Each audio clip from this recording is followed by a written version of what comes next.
मैंने ये देखा है कि अगर 100 लोग सोचते हैं बीमार है, उनमें से 10 ही लोग असली बीमार पेशेंट निकलते हैं, 90 लोग ऐसे हैं जो इस तरह के ट्रैप में फंसे होते हैं। ट्रैप से निकालने के लिए you need education, you don't need medication. Short में बताना चाहूंगा, 250 का एक आंकड़ा दिमाग में फिट कर लीजिए। अगर आपका सिस्टोलिक और डायस्टोलिक ब्लड प्रेशर दोनों को जोड़ लीजिए ऊपर नीचे, अगर 250 से नीचे नीचे है तो नॉर्मल रेंज में ही है। फॉर एग्जाम्पल 160/90 टोटल कितना हो गया? 250। जो अगर डायबिटीज में खाना खाने के 2 घंटे बाद 250 mg/dL से नीचे अगर ब्लड शुगर है तो नॉर्मल है। अच्छा, ये मेरे आंकड़े नहीं है, मेरे आंकड़े नहीं है, ये ACP गाइडलाइन 2018, जिसमें सारे रिपोर्ट इकट्ठे करके दुनिया भर के तब वो आंकड़े आए। हालांकि वो आंकड़े आप तक नहीं पहुंचे, वो अलग बात है। अगर वो गाइडलाइन आपको चाहिए तो ई बुक पढ़ सकते हैं। ये एक ई बुक है, ये एक ई बुक है। इसमें पूरे दुनिया भर के जो एविडेंसेस हैं, जो गाइडलाइन के एसोसिएशंस हैं, वो जो बोल रही है वही मैंने लिख के दिया है। आप जो सुन रहे हैं वो मेडिकल साइंस नहीं, वो मेडिकल इंडस्ट्री की बात सुन रहे हैं, जहां पे कोई एविडेंस नहीं है। मैं सिर्फ इतना बोल रहा हूं कि मैं जो एविडेंस है वो आप तक पहुंचा रहा हूं। उसको लेके कितना इस्तेमाल करना है वो आपके ऊपर है। कोलेस्ट्रॉल में टोटल कोलेस्ट्रॉल अगर 250 से नीचे है तो सब ठीक है, 250 से अगर ऊपर है सिर्फ इतना कीजिए कि कोलेस्ट्रॉल खाना बंद कर दीजिए। कैसे पता चलेगा किस खाने में कोलेस्ट्रॉल है? जो खाना जानवरों से आती है वही कोलेस्ट्रॉल होता है उसमें, जैसे अंडा, मछली, मीट या दूध से बना हुआ कोई भी चीज। सिंपल है।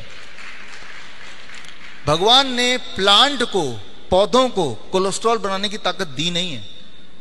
काजू पौधे से आता है या जानवर से आता है? पौधे से आता है, तो जीरो कोलेस्ट्रॉल। कैसे पता चलेगा कोलेस्ट्रॉल है कि नहीं? Just ask from where it is coming, that's all, right. तो ऐसा नहीं बोल रहा हूं कोलेस्ट्रॉल कोई दुश्मन है, लेकिन ऐसा बोल रहा हूं कि एक तरह का कोलेस्ट्रॉल जो बॉडी बनाती है और एक तरह का जो आप खाते हैं। बॉडी उतना ही बनाएगी जितना बॉडी को चाहिए। जो आप खाएंगे दैट बिकम्स एन एक्सेस। जो आप खाएंगे उसी को तो कम करना है, राइट। तो अब देखिए, ये डॉक्टर रिचर्ड स्मिथ, दुनिया का सबसे बड़ा medical journal, British medical journal, पूरे ग्रुप के चीफ एडिटर रह चुके हैं 25 साल। 2016 में यूनिवर्सिटी ऑफ मैसूर के 100 साल पूरे हुए थे, तब चीफ गेस्ट थे, मुझे मिलने का मौका मिला। मेरा DIP डाइट पे लेक्चर था इनके लेक्चर के बाद, तो इनसे बातचीत करने का मौका मिला।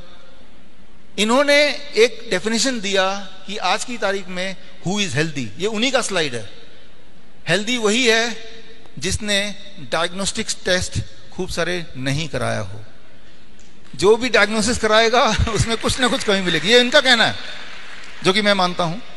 उन्होंने अंदर तक देखा है कि ये जो पेपर बनते हैं, रिसर्च पेपर बनते हैं, कैसे बनते हैं। 25 साल तक मेडिकल जर्नल, दुनिया का सबसे बड़े मेडिकल जर्नल के चीफ एडिटर रहने के बाद उनका ये स्लाइड है, उनका ये कहना है, उनका एक कंक्लूजन है। तो कंक्लूजन ये है, ये आखिरी स्लाइड है, ये टूल नंबर 1 का, कि दुनिया भर में ये देखा गया है कि जनरल चेकअप, एनुअल चेकअप, कई सारे लोग जो कॉर्पोरेट में काम करते हैं साल में एक बार एनुअल चेकअप फ्री होता है उनको। फ्री है, करा लिया। फ्री वाली चीज सबसे खतरनाक होती है, आपने सुना ही है। तो दुनिया में 17 इसमें क्लिनिकल ट्रायल रिसर्च पेपर बने हैं कि जो लोग एनुअल चेकअप कराते हैं इन कंपैरिजन टू जो लोग नहीं कराते हैं, क्या जो लोग कराते हैं उनको इसका लाभ मिलता है, वो ज्यादा लंबा जीते हैं, उनकी क्वालिटी ऑफ लाइफ ज्यादा अच्छी होती है। ये क्वेश्चन का जवाब ढूंढना चाह रहे थे। 17 के 17 clinical trials and observation studies को इकट्ठा करके एक मेटा एनालिसिस निकाला, और वो मेटा एनालिसिस आपके आंखों के सामने है। कॉकरेन डेटाबेस सिस्टमेटिक रिव्यू 2019 में छपा, और ये रिव्यू ये कहता है जिन लोगों ने जनरल चेकअप कराए उनकी मौतें जल्दी होती हैं और उनकी क्वालिटी ऑफ लाइफ कम होती है इन कंपैरिजन टू जिन्होंने कोई चेकअप कभी नहीं कराया। ये क्लियर एविडेंस है, राइट। Thank you. तो एविडेंस इतने सारे मैं इसलिए देने पड़ रहे हैं क्योंकि दिमाग में बहुत गहराई तक घुस गया है कि रोज रोज डायग्नोस्टिक कराओ। खासतौर पे मेरे जैसे इंसान, हमारा पाला रोज ही पेशेंट से पड़ता है, लेकिन रोज ही मेरा पाला 90% नकली पेशेंट से पड़ता है और 10% ही असली पेशेंट से पड़ता है। तो हो सकता है कि मेरा समय बच जाए कि नकली वाले पेशेंट समझ जाएं कि वो नकली पेशेंट एक्चुअली वो पेशेंट है नहीं, उनके दिमाग में घुसा दिया गया कि वो पेशेंट है। आप पेशेंट सिर्फ तभी हैं जब आपके बॉडी में कोई सिम्टम है। याद रखिए, अगर आपको कोई दर्द है, कोई पेन है, नींद नहीं आ रही, डिप्रेशन में है, यू आर रियल पेशेंट। अगर आपको कोई तकलीफ नहीं है, मैं पेशेंट से पूछता हूं कोई तकलीफ है, बहुत सोच के बोलते हैं कि 4 दिन पहले हेडेक हुआ था, तो मैं समझ जाता हूं ये नकली पेशेंट आ गया है, राइट। नकली पेशेंट को तभी नाम दिया गया पेशेंट, मतलब you have to have patience, right. तो आपको समझना पड़ेगा नकली पेशेंट असली पेशेंट में डिफरेंस क्या है। तो और नकली पेशेंट आते हैं हमारे हॉस्पिटल में, भर जाते हैं, हमें बहुत सारा पैसा भी देते हैं, राइट। तो उससे कमाई भी हो सकती है, राइट। लेकिन फिर भी at the end of the day, for the sake of humanity, सच्चाई तो यही है कि हम में से, मैंने ये देखा है कि अगर 100 लोग सोचते हैं बीमार है, उनमें से 10 ही लोग असली बीमार पेशेंट निकलते हैं, 90 लोग ऐसे हैं जो इस तरह के ट्रैप में फंसे होते हैं। ट्रैप से निकालने के लिए you need education, you don't need medication. Simple बात है ना। अब बढ़ते हैं ठीक कैसे होना। जो 10% असली पेशेंट हैं, जिनको चेस्ट पेन है मान लो, वो तो असली है ना, कि जब भी सीढ़ी चढ़ेंगे चेस्ट में पेन होगा, they are the true patients. जिनके पैरों में सूजन होती है, they are the true patient. जिनके कोई ट्यूमर है, उनके ब्लीडिंग हो रही है, वो असली पेशेंट है। उन्हें क्या करना है, अब उस पर आ रहे हैं। अगर आपको कोई भी दर्द है, अगर आपको ब्लीडिंग हो रही है, अगर आपको ट्यूमरस ग्रोथ है, तो हम अपने हॉस्पिटल में क्या करते हैं जो आप घर पे भी कर सकते हैं और क्या नहीं करते हैं, थोड़ा सा आगे चलते हैं समझाने के लिए, ताकि आप कंफ्यूज ना हो। हम दोबारा आते हैं द फिश मॉडल। ये एक्वेरियम है, इसका जो पानी है वो गंदा हो चुका है, फिश सारी बीमार पड़ जाएंगी। अब इसको, फिश को ठीक करने के लिए, कभी जुकाम हो गया, कभी बुखार हो गया, कभी सिर दर्द हो गया फिश के, फॉर एग्जाम्पल, हम बार बार दवाइयां दे रहे हैं और थोड़ा रिलीफ मिलता है, फिर फिश बीमार पड़ जाती है। अगर आपसे मैं पूछूं क्या करना होगा उस फिश के को ठीक करने के लिए, तो क्या जवाब है?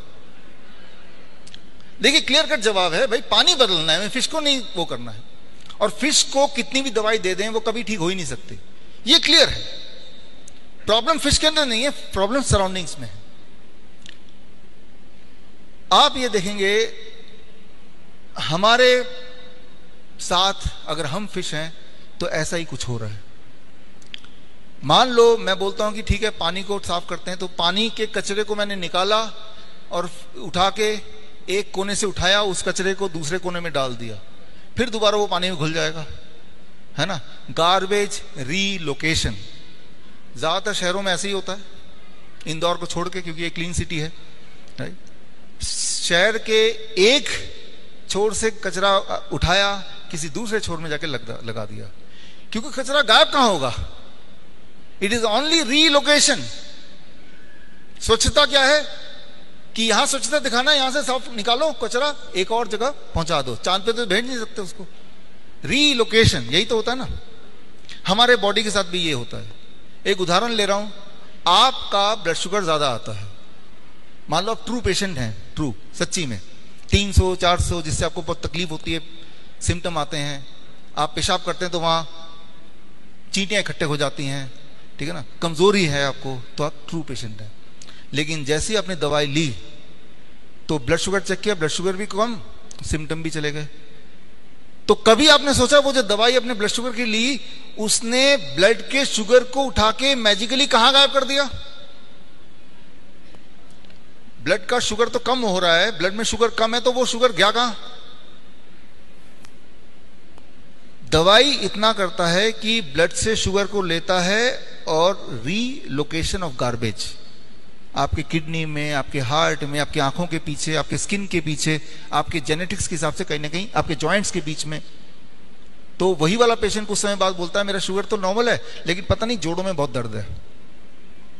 वही वाला पेशेंट 10 साल बाद मिलेंगे तो वो किडनी पेशेंट बन जाएगा, पैरों में हाथों में सूजन होगी, जबकि ब्लड शुगर नॉर्मल था। It is a garbage relocation. जितनी सारी दवाइयां हैं वो प्रिंसिपल, इसी प्रिंसिपल पे काम करती है कि गार्बेज एक जगह से उठाओ बॉडी के, और बॉडी के ही कहीं ना कहीं और छुपा दो, तो उस वाले पैरामीटर को मेजर करेंगे तो वो ठीक दिखेगा, लेकिन अल्टीमेटली वो पेशेंट ज्यादा बीमार है। समझिए इसको, आपका इरादा, आपका गोल कोई एक नंबर को नहीं चेज करना है, आपका गोल है कि ओवरऑल हेल्दी फील करना। तो जब भी आप दवाई लेके ब्लड शुगर को कम करेंगे तो याद रखिए वो जो दवाई है वो सिर्फ गार्बेज रीलोकेशन।